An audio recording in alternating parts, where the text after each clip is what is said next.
Friends of the Dar, ladies and gentlemen, good evening. On behalf of al-Athar al-Islamiyyah, I wish you a happy and peaceful New Year. Tonight we welcome a friend. Our speaker is no stranger to al-Athar al-Islamiyyah. He has been here before. Tamer el-Leithy, tonight's speaker, did not enter the field of Islamic studies early. Rather, he at first studied economics in Cairo and became an oil company economist. It was only after he read a novel of historical fiction did he develop a passion for medieval history that thrust him into that area of study. None of this relatively late start has deterred Dr. Leithy from producing a number of intensely detailed studies in Islamic history, particularly those of medieval Cairo. In Cairo, he began his new academic career. Then Cambridge University in the UK, until he completed his PhD at Princeton University in the United States. He joined the Harvard Fellows as Junior Researcher Fellow in 2003-2006 and taught at NYU during 2007 through 2014. He is currently Assistant Professor at Johns Hopkins University. But those of you who have read the brochure's introduction to his lecture tonight already know this. What even more particularly distinguishes Professor Leithy is his use of what has become to be called material history. When one thinks of original sources material, the first thing that comes to mind are archival documents and other written material contemporary to the period being studied. Material history, which put very simply, may be defined as using objects as original sources to build into more complex studies. Tonight, through an examination of 5 objects, i.e. private family letters, a magical talisman, an exquisite Coptic Arabic Bible, a humble petition to a bishop, and a Christian fatwa, Professor Leithy will chart a history of Egypt's Arabization in the 11th to 14th century, as well as the wider implication of this process. Speaking of objects, certain objects that you are well aware of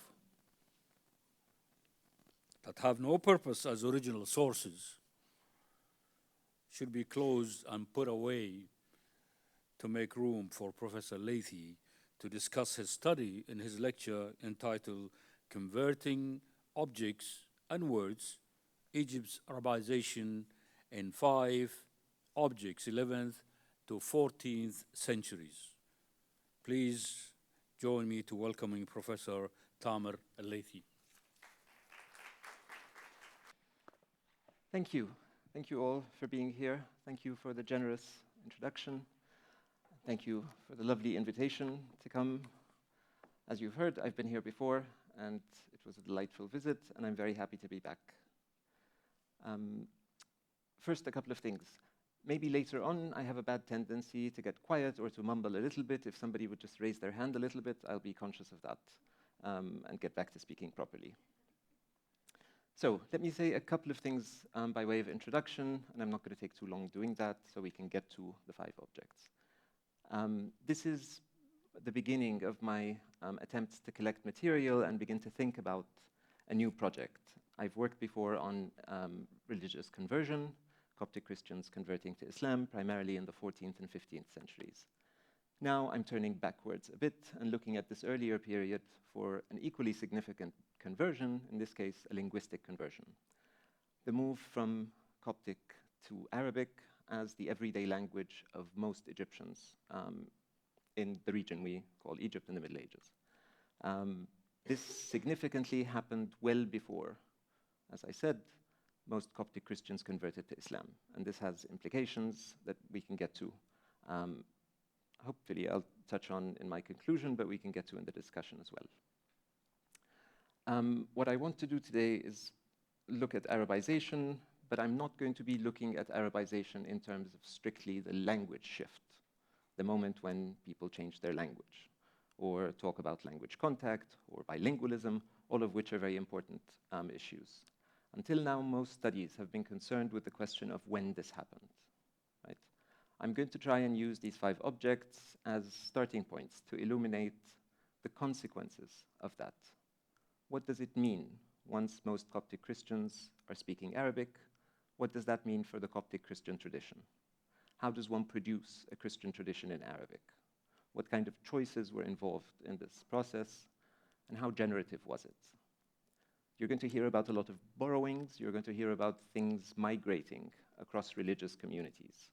And one of the main things I will try to do today is try to rethink a feature of the scholarly literature on Arabization, what I think of as being rather essentialist. Basically, it begins with an essential and tight-bound connection between Arabic and Islam. So far, so good.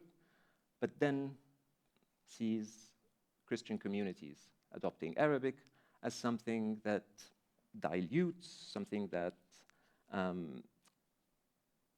carries some Islamic baggage, and therefore tend to think of it in a sort of lachrymose vein, tend to think of it as a negative development that compromises this.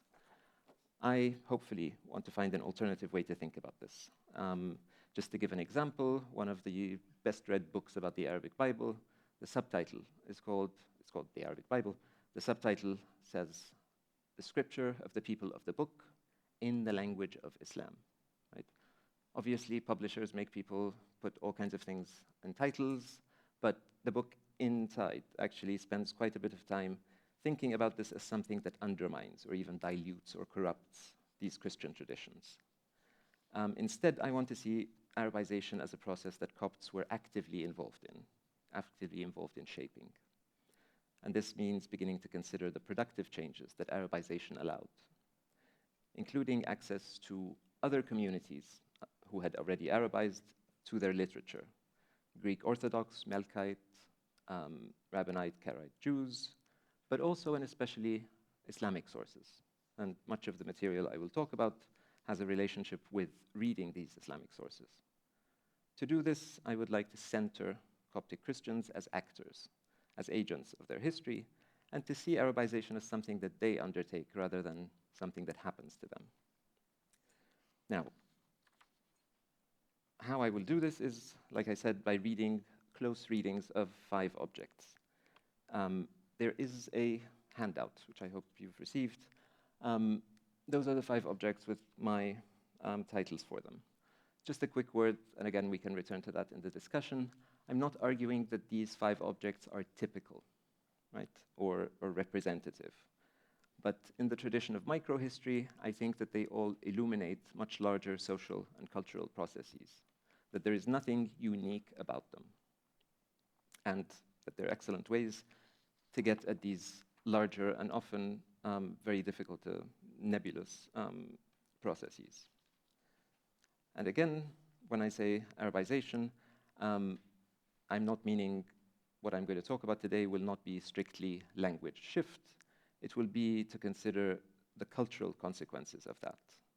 I'm not interested in the question of when this took place. We basically know that it started in the 10th and 11th century. That's what most studies are about, as I said. The secondary question, which is a bit more important, is whether the process began with the congregation, most lay Copts, or with the Coptic Church. It seems from the evidence that I've looked at so far that this began among ordinary Copts first, and that the Coptic Church's decision, to translate the tradition was a response to that. Now that nobody speaks Coptic anymore. We can no longer send bishops who only speak Coptic. We have to send bishops who give sermons in a language people understand. We have to begin to look for translations of the Bible. And in doing so, they accessed a whole lot of earlier literature in Arabic by non-Muslim communities. So a brief word about the background before we get to the 11th century. So the early conquests find Egypt, the Arab-Muslim conquest of Egypt, happening in 640 to 641. The period from then until about the 10th century is marked by a relative isolation of the Coptic community for two reasons. The Coptic Church was generally marginalized under Byzantine rule because they were considered heretical after 451, the Council of Chalcedon, and because of a largely rural population. So there's a demographic reason and a theological one, right? This kind of rustic profile of the Coptic community and the church constituted a kind of resource for them. It protected them from the tides of acculturation and excessive mixing with Arab Muslims who primarily settled in cities. First Fustat, and then Alexandria and other towns, Aswan, etc. By the 10th century, this begins to change. And this has something to do with the Fatimid conquest of Egypt, not because of their particular background, but because they found Cairo, which slowly booms into a metropolis, a place where anonymity allows Coptic Christians and Muslims to mix in conditions where increasingly they don't recognize the background of one another.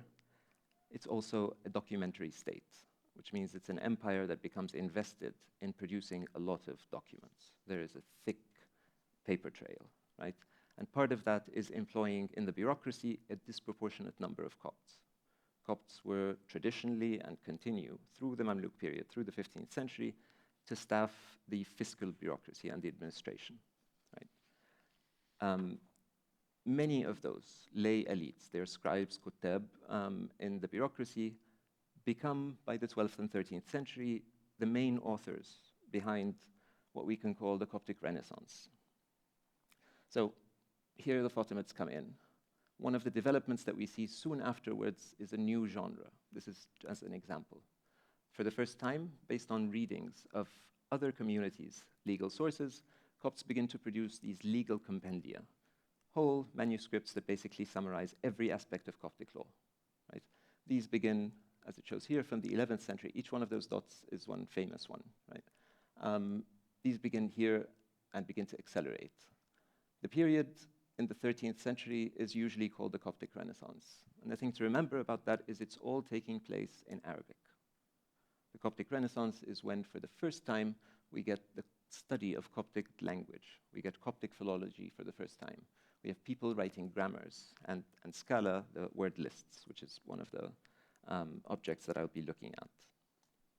So we have developments like urbanization, a paper state, and with it a bureaucratization of elite, literate Copts. And those elites are the ones who become intellectuals.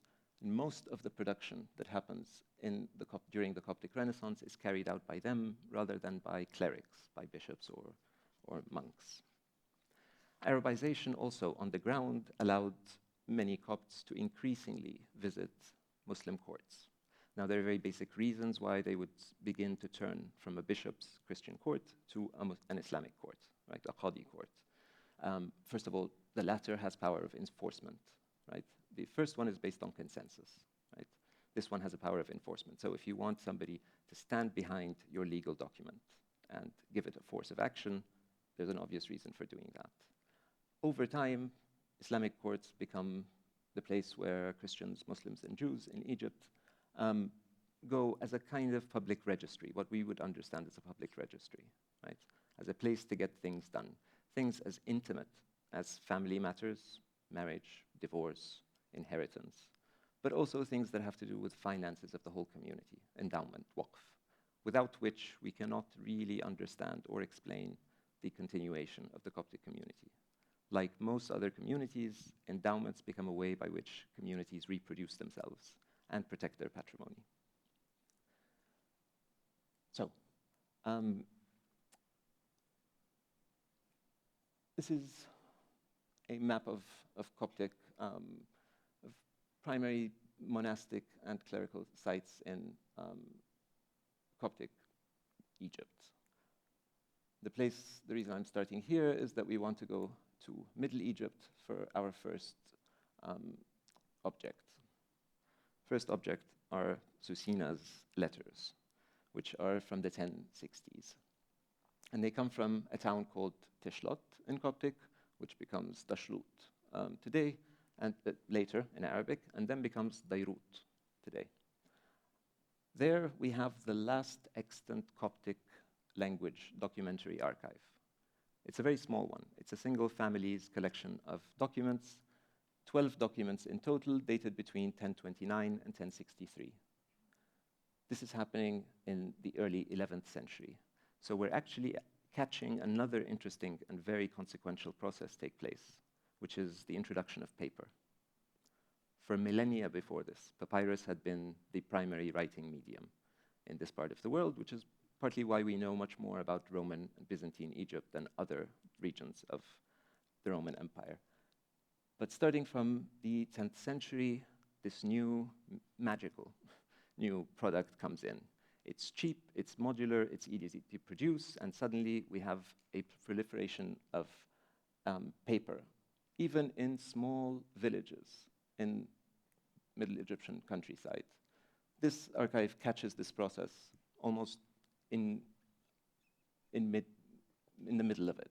We have 9 on parchment, that's the traditional medium other than papyrus, and then 3 on paper, and those are the latest of the documents that we have, including our letter.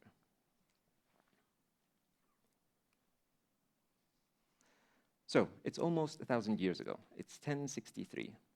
Susina, a good Coptic Christian resident of the town of Tishlot, decides to write a letter to his friend, and he would not let the scarcity of paper get in his way.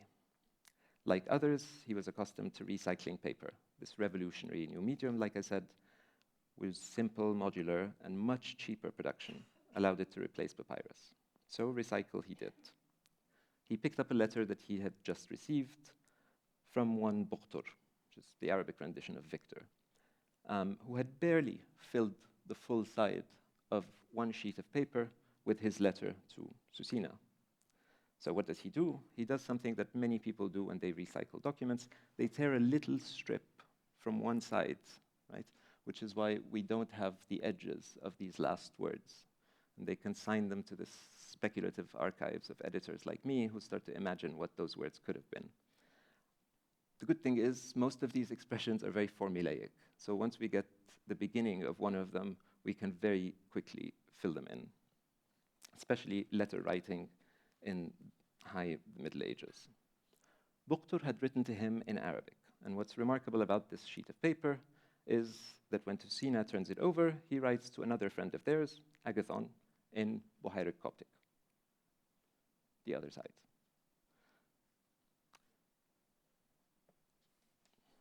Both letters are dedicated to the drudgery of daily rural life.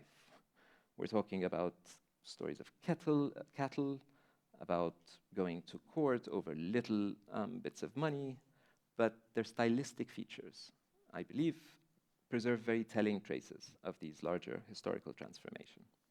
Susina's letter to Agathon was preserved in the personal archive of Agathon, who was the final recipient of the sheet. He's the one who gets this. And we can say, without a doubt, that Susina was one of those people that I can point my finger and say, he is functionally bilingual, right? He gets a letter in Arabic. Based on some of it, he can turn it over, write in Coptic. He is still integrated into a community that is largely speaking in Coptic. Most of the other documents are Coptic, but he can write, he can read Arabic, and there are 2 other pieces in Arabic in their archives. Again, all the documents have to do with basic village life, bakery, house, plots of agricultural land, etc. Raphael, his father's will, and the deed recording the division of their estate when he dies. All of them, like I said, in Coptic, except 2, making the archive this last one that we have in the Coptic language. Now, I'm going to just mention a couple of things about this that are quite striking. throughout the archive, in the Coptic and the two Arabic documents. What's really striking is one really striking thing is the dating, right? The dating is all done according to the Hijri calendar. So all of them are 400 something, 408, blah, blah, blah, right? Add 600 and something, right?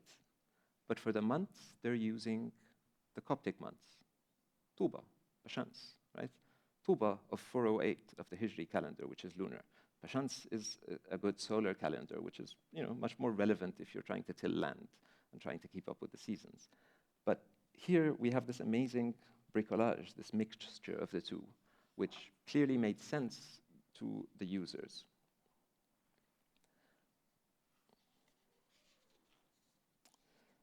Nowhere, in other words, do we find the traditional Coptic means of dating, which is called the era of the martyrs, which takes as its starting point 284, the election of Diocletian, which is the guy who visited the greatest number of persecutions on the Copts. So it's a kind of commemorative calendar for the deaths and torture of these martyrs. So, like I said, we get this really particularly curious bricolage. Second, we have a series, well, one of the most important things that we see is, if we take the Arabic text, right? This is the translation. I'm going to highlight the things that are underlined and in bold, right? But on top, as you could see, there are a couple of Coptic words that have been scrammed into the few remaining spaces of the Arabic text, right? This is what he wrote. He wrote on the Coptic side, filled it up, and then decided to put a couple of words in Coptic. One of those is really interesting. It's, I kiss your eyes, hence the title of this first object for me. This is a very common expression in Arabic letters from the period, right? And here we see a lovely calque, somebody translating a phrase, right, and its constituent parts into a new language and using it as a phrase in the same way. And then the other one is just an address, so that's functional. Now turning to the Arabic letter itself. Everything with just an underline is absolutely common from Muslim Arabic letters, right? You start with the Basmala, you start with Bismillah ar-Rahman ar-Rahim, in the name of God, most merciful and compassionate, right? Which is written here entirely unproblematically between two Copts, right? Even the layout, the idea of putting one's name at the top right-hand corner, right? Min muhibbu buqtur, from literally his lover, but it means his dear friend. Buqtur, putting it up there. Putting the basmala like with a little space between it and then beginning underneath it, not writing anything on the same line. All of these are epistolary conventions of formatting that you would find in every other Arabic letter among Muslims as well, right? And then we have the phrases. My letter to you, dear brother and master, may God prolong your life and perpetuate your high rank. See, I could fill that in because I've read so many of these letters that every time someone says this, they almost always finish it with that. And it's in that convention we have of square brackets. And your support, and your happiness, and your well-being, right? Again, you could barely distinguish this if it were not for the Coptic calque written on top of it, and the names, which are that giveaways, but this was not between two Muslims. The other interesting thing, so the matter is about a head of cattle. I don't know why this isn't working. So line 8, concerning a head of cattle, and what's really interesting here is that both of them have now gone to a qadi court to resolve this matter, right? They've decided not to go to a bishop's court on this matter, even though they're both Coptic Christians from a rural background dealing with something very mundane. And professional witnesses, al-udul, right? These are the professional witnesses in a qadi court. And then they talk about an informal agreement which takes place before the sheikh, not the qadi, but a notable, a village notable, they call it a sheikh. And then another finishing formula, were it not for that, I would have personally taken the place of this letter. I would have visited you instead. And then what most letters end up with, please say hello and greetings to so-and-so and so-and-so. Many of these epistolary migrations, as I'm going to call them, are evidence of intense language contact. Right? People are beginning to be bilingual, and one of the first things they're doing are importing, even before they've completely crossed over to being Arabic speakers, monolingual Arabic speakers, they've imported conventions of letter writing. Right? These have migrated. These are migrating forms, which, as I will continue to argue for the other objects, may have been accurate to call them Islamic conventions of letter writing, but when everybody's doing them, I think we can just call them local customs of letter writing in Egypt.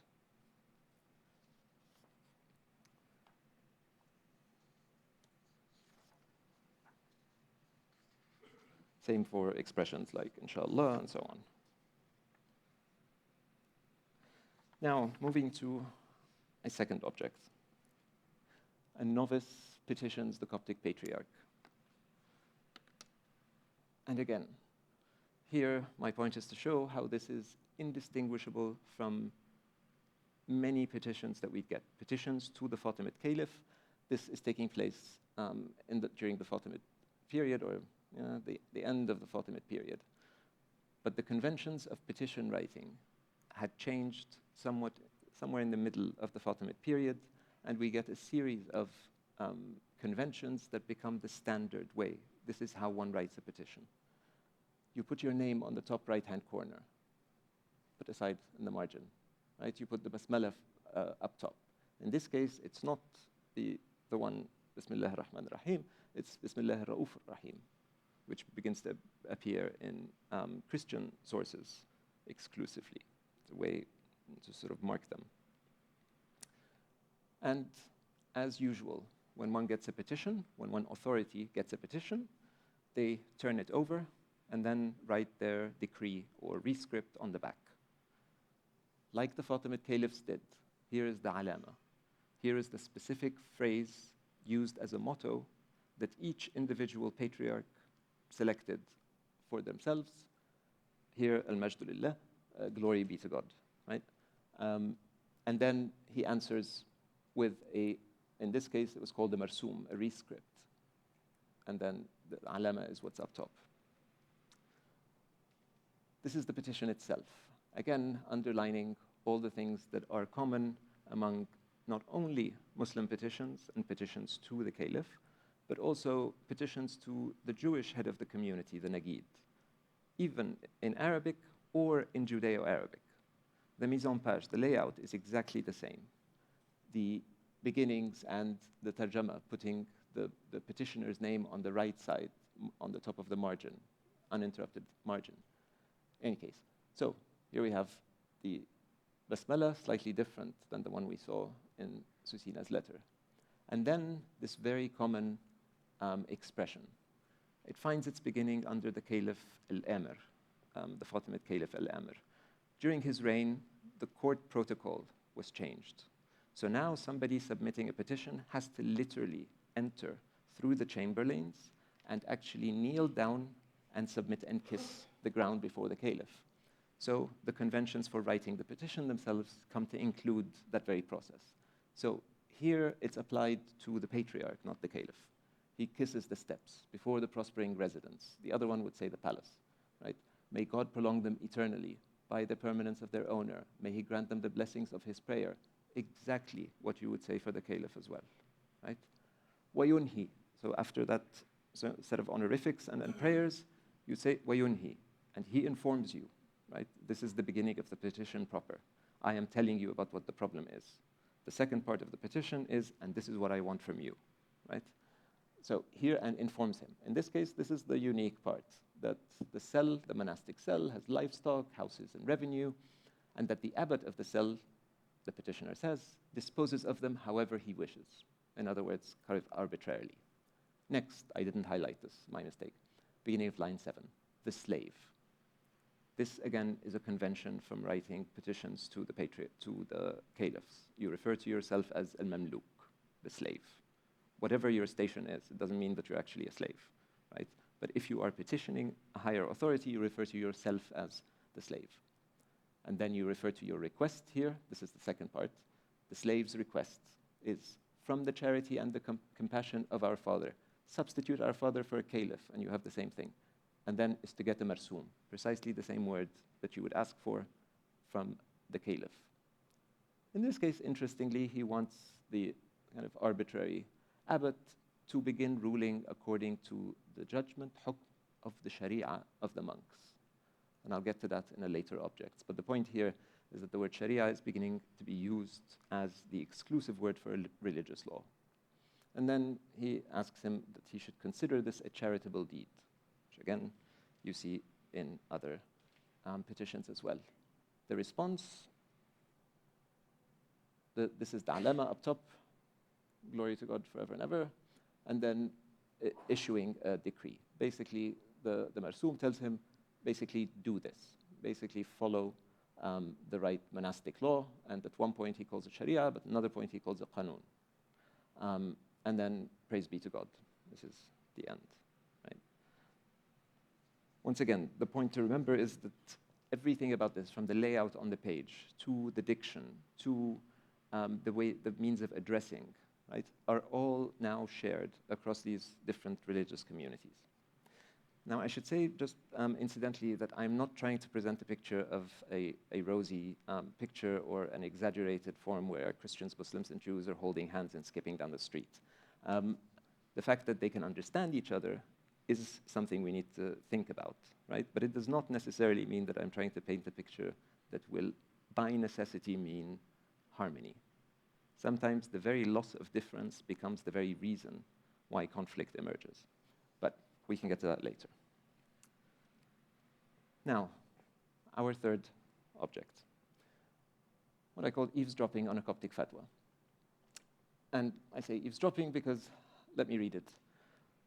What say you of the circumcision of Coptic children, mostly boys, is the expression here. So Athanasius, who's the person receiving the question, says it's a regional custom, عادة بلدية, that the Copts have become well attached to. So the questioner says, is it a sunnah then? So he says, no, rather a commendable custom, عادة مستحبة. Right? Now, if you don't know who's speaking and you're behind some curtain, this could be a perfectly good text of a Muslim fatwa, right? Not only the format of the structure, fatwas begin to appear and begin to be called fatawa in Coptic legal sources from the late 12th century, but also and especially in using certain terms. Ada for custom, right? But also the classification of acts into the 5 tiers that are imported from Islamic law. Before this point, in Christian law, acts were either licit or illicit, allowed or forbidden, right? Starting from the 12th century, through Coptic intellectuals reading in Islamic jurisprudence, we begin to see them adopt the 5-tier classification of things of Islamic law.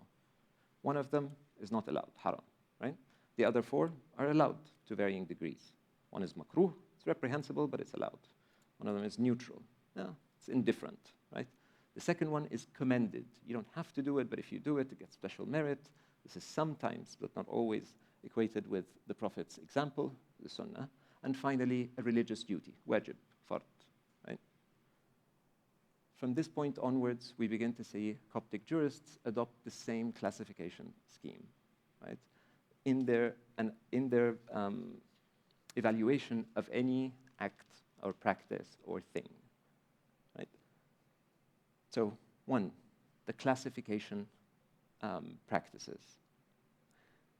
2, doesn't even stop there. Doesn't even stop at the terminology. There is also the basic principles of Islamic law are now being mapped onto Christian legal environment. For example, Ibn al-Assal, who is this very prominent 13th century jurist and who writes this big compendium of Coptic law, Majmu' al-Safawi. Safi ibn al-Assal, there were 3 brothers who were also very prolific. This is the one who was very close to the patriarch at the time and writes this digest of Coptic law in the mid-13th century. Incidentally, that digest of law remains the book of Coptic law until the 1980s. So think 1240s to the 1980s. Only in the mid-1980s does the previous pope, Pope Shenouda III, make radical introductions to Coptic law and begins to disparage Ibn al-Assal's text. Why? Because Ibn al-Assal was not ordained. He was not a bishop. How can we take a book written by a lay person? This is the argument. Of course, it had done very, very well for 600 years, but 700 years. But there were other reasons, of course, why Shenouda wanted to reverse some of its rulings. So we're moving now to the principles of Islamic law. Ibn al-Assal calls what we have in Islamic law as the Nas, the text, the Quran, and in some cases the Hadith. He rather logically puts the Bible in place. So far, so good. Then to the Sunnah of the Prophet, he puts the rulings of the synods, right? And then the Ijma', the consensus of the Muslim jurists, he equates with the consensus of the patriarchs, the early patriarchs. And then what is the form of reasoning that we use to deduce from these scriptural sources actual legal rulings? He uses qiyas, right? Analogical reasoning. One can argue that it's actually impossible to deduce any laws from scripture without doing analogical reasoning. Scripture does not cover everything, right? What's interesting for me is that he calls it qiyas, right? He calls it by the very same name. And it's very clear that he's adopting more than a word. He's adopting an entire infrastructure of legal thought. He's adopting what I call, when I write about this, a deep grammar. And I call it a deep grammar. It's a grammar as in a way of structuring elements, but it's a deep grammar because after a while it becomes the way of doing things, right? It becomes almost invisible. That's how second nature it becomes. Finally, the tools or instruments of law, and like I said, fatwa become to be called that. Before that, you have people submitting questions to legal authorities, right? But again, it's the term that becomes significant here. Okay, now to our fourth item. Okay, back earlier, when I showed this timeline of Coptic sources, I showed Coptic philology begins to appear during the Coptic Renaissance, right? Coptic Renaissance when nobody is speaking Coptic, right? Only a few intellectuals are now interested in recovering Coptic. This is a recuperative effort, and are interested in systematizing it. This is the first time somebody writes a grammar for Coptic. Nobody had written it when it was being spoken. So it's written now after the language had died, both versions of it, Buhairic and Sahidic, right? The other thing that rises in prominence during this period are the scala, the word lists, a very functional tool. You have a list of words, Coptic in one column, Arabic on the other. We see them a little in the 11th century, but they're mostly to do with agricultural items. So here, very obvious and useful things like qumash, textiles, markib, or lists of vegetables, right? All of which are very useful, right? But then our fourth object here is kind of interesting. It starts off with basically invective. It starts off with swear words, right? What you call jins radi, somebody of a terrible background, right? And then we start getting more theological, right? The devil starts to appear in various parts. The nice one that I really like is heretikos, which is a good Greek word that makes its way into Coptic and makes its way into English, heretic, right? Somebody who shares with you the same religious tradition, but interprets it in a way that you consider totally unfounded. How do they first put it? They say harataqi, right? Harataqi, which becomes a very common word in Arabic. But clearly, when this was composed in 1310 AD, nobody was very familiar with it. So they said tafsiru mubda'. And what it actually means is somebody who practices bid'ah.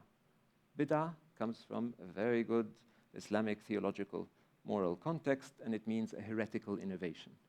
Somebody who institutes something anew that, because revelation was complete and the prophetic example was complete and total, here whatever is innovated anew becomes deemed heretical. By the 14th century, this changes in Muslim sources. We have a bid'ah hasana that begins to appear, right? When people talk about the celebrations of the Prophet's birthday, for example. But for its earlier history, bid'ah has a necessarily negative connotation. So we have a word, Greek, makes its way into Coptic, and it's written in exactly the same way because the script is the Greek script. Heretic. That only makes sense once it is explained through the Arabic word with reference to bid'ah. Now to our final object, what I call the gorgeous Bible. But before we get to it, I want to show you some beautiful Mamluk Qur'ans, which is not very difficult. There are lovely royal sultanic, huge Mamluk Qur'ans that are very exquisitely, ornately decorated. So here's the frontispiece, and we see the interlocking geometrical designs. There's hilya on the side, and we see for the chapter headings a floral Kufic script. Right? We see this. These are two different manuscripts. These manuscripts, which we're used to referring to in the Islamic context as a mushaf, right? That word itself becomes used for books of scripture among Christians and Jews. So in this, just an example, just from the same period, 1341, we have a Bible which is being endowed, waqf, to the patriarchate, the Coptic patriarchate, the Murqusiyya, following the tradition of Mark, the evangelist, the Orthodox, in Cairo and Alexandria. This is a later waqf. The original one was down there, and it's in that little doodle that it's referred to as the Mus'haf. Back to some more Mamluk Quran manuscripts or masahif with the same features, right? But now we begin to see the interplay between the floral Kufic and chapter titles and the actual text and the frontispiece. Let's remember this one in particular, these in particular. Now we go to our beautiful Coptic Bible. It's an Old Testament. It's a Pentateuch, right? The Old Testament, and it currently lives in Paris at the Bibliothèque Nationale. Look, this is how it opens. Almost exactly the same interlocking designs on the first page. It was completed in 1354. And this is from my poster. So the Pentateuch, it has 5 books. Each one of them, interestingly, begins with a different basmalah. This one, which is Deuteronomy, begins with Bismillah ar-Rahman ar-Rahim. The other ones I'll get to in a second. But here we see the same decorative details. The chapter title in alternating script, the Naskhi script for the actual lines, even the fact, the convention that was observed in Mamluk Qur'ans, that in a Mamluk Mus'haf, you only use an odd number of lines per page. This happens in this Pentateuch Bible as well, right? 5. And so for other ones. The only giveaway, so when I show this to somebody from afar, it looks exactly like a good Mamluk Quran, right? Only when they get closer do they realize the text, of course, but they also realize this superscript. On a few proper names, not every single one of them, a few proper names, the Coptic is inserted. It's like a learning aid for somebody who doesn't know how to write these, just to be able to recognize them. Right? Because again, in the 14th century, almost nobody except in a monastic context is speaking Coptic. Well, in a monastic context, they probably can read it and write it, but not speak it. So, Deuteronomy. The other thing to look at are these palmettes. It's almost like the Bible has been divided into verses, ayat, that need the same kind of palmettes between them as you would get in a Quran. Here is Genesis. Start with the beginning, and the basmala is different. It's Bismillah al-Khaliq al-Hayy al-Natiq, right? The creator, the ever-living and the speaker, I'm not sure. Again, almost we see more palmettes here and more decorative ones. I'll get to those in a second. Between every 5 ones. No, a bit more in this case. Another basmala for a different book, Exodus. Bismillah al-Qadim al-Wahid al-Azali. The sempiternal, the singular, the unique, and the eternal. And again, a few aids for proper names only in Coptic. Even that decoration, the dotting between the lines, the circling line of all the letters and then the dotting between them, we've seen earlier in Mamluk Qur'ans. And then finally, numbers. Bismillah al-Hayy al-Azali, the ever-living and sempiternal. So all of these details, including Hilya on the side, all of these are common with Mamluk Qur'ans from the mid-15th century. In a striking way. Usually earlier Coptic Bibles have some Coptic in them, so they're very easy to distinguish, and they have conventions that go back to late antiquity. They're beginning to decrease. Here is the zenith of when they become closest to a Mus'haf, Quran manuscript in decorative details. This one I really should call an object because I'm only talking about it in terms of visual and scribal conventions. I'm not talking about the actual text itself, right? There's a whole meta-language of visual representation here that's, I think, just as expressive and just as meaningful by way of illustrating this cultural convergence. And then we get to the very end. This is the colophon. The scribe writes about himself, deprecating as usual, and then he puts the date in the era of the martyrs, and then in the Hijri calendar, right? And then upside down, this is kind of a lineage, the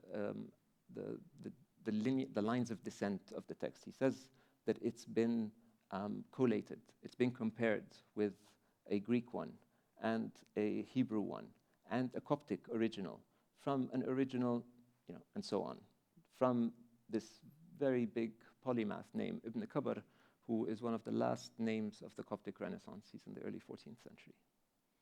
So even a manuscript has a lineage, an isnad of sorts. So those were the beginnings of the books. Those are the actual pages in between, right? So once we get past the beginnings of each of the 5 books.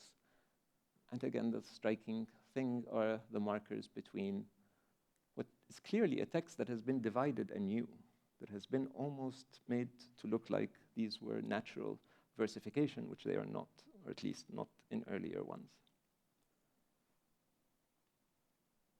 This is just for comparison, this is a Quran, I should have labeled that. So what we see here, which we see in Mamluk Qur'ans, we have a device that's called the khamsa to indicate every 5th ayah. We have one that is a bit bigger for a decade, every 10 verses. And then we have the surah palmettes, right?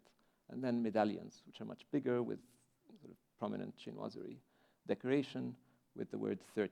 Those come much rarer after verses. All of which, again, we see in the splendid Pentateuch. So I was very happy going through all of this. And then I went to the very beginning of the manuscript and spent a lot of agonizing time on this. Ya kabikaj, saraq maraq. And then whatever that is.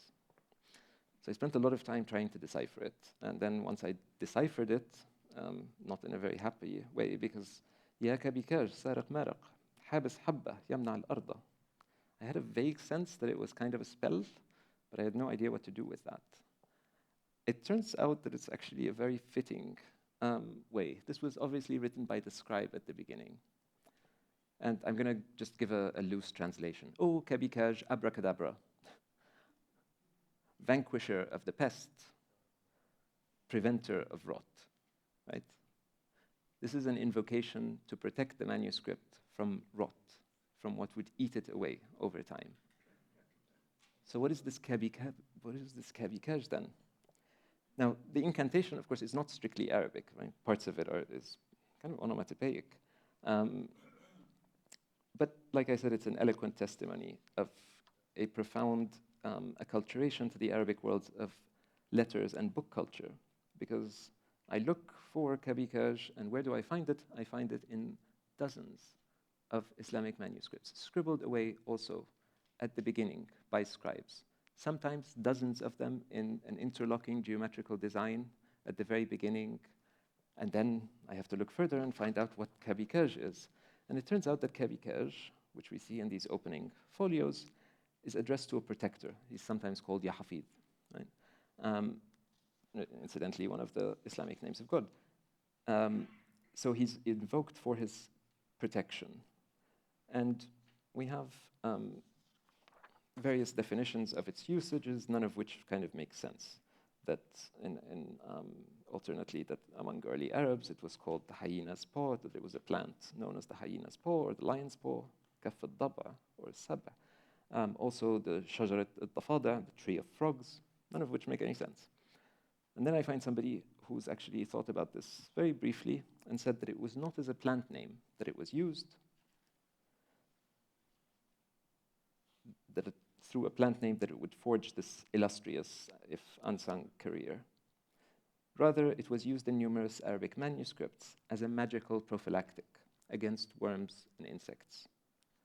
So, although it was a toxic plant, it was also seen as a jinn, as a supernatural force that would protect books from deterioration, and therefore of assuming the mantle of a guardian.